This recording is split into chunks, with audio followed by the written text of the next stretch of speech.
May ulat na plano umano ni Pangulong Ferdinand Marcos Jr. at mga brad nito sa Upsilon Sigma Phi na ilaglag si dating House Speaker Martin Romualdez at gawing fall guy sa flood control scandal. Sinabi ng scooper sa politiko na napagpasyahan ito sa gitna ng nagpapatuloy na galit ng publiko sa katiwalian sa gobyerno. So ang plano ni PBBM ay ilaglag si Martin Romualdez para si Martin Romualdez yung sasalo sa lahat ng galit ng taong bayan at siya yung may ipit sa talagang bilyon o trilyon na ninakaw nila sa kaban ng bayan, di ba? Oh. So ngayon, lulusot si PBBM dyan kasi ang madidiin si Martin Romualdez, di ba?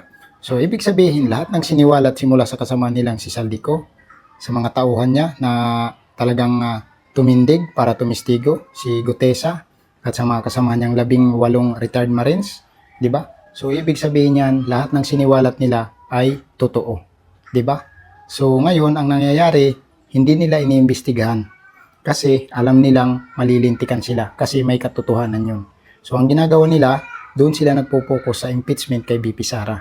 Na imbes na dapat unahin nila yung bilyon hanggang trilyon na ninakaw ng mga kawatan na to na kampo ni Marcos, di ba?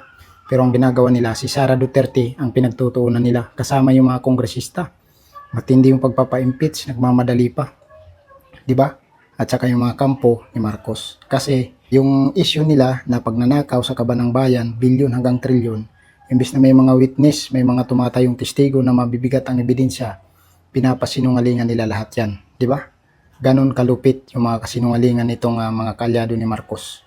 Simula kay Marcos hanggang sa mga tauhan niya, sa mga kalyado niya, di ba? Si Ping Lacson, si Ombudsman Remulla, di ba?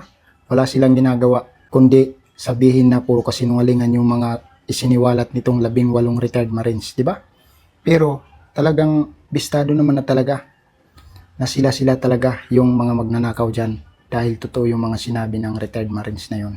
Pero hindi nila pinapansin, ang pinagtutunan nila si BP Sara para ma-impeach, para wala nang hadlang sa mga gawain nilang katiwalian, di ba?